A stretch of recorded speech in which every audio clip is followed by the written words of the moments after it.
আসসালামু আলাইকুম দর্শক, সকালে থাকতে আজকে রান্না পাতিল নিয়ে বসেছে।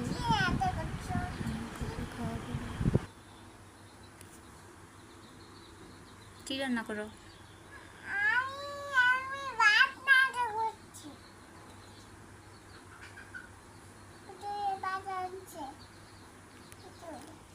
এটা কি?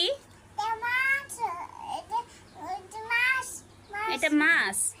এটা কি? এটা কি? এটা গাড়ি। এটা কি?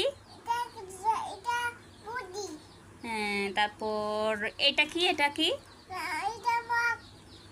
তারপর এটাকে কি বলা হয়?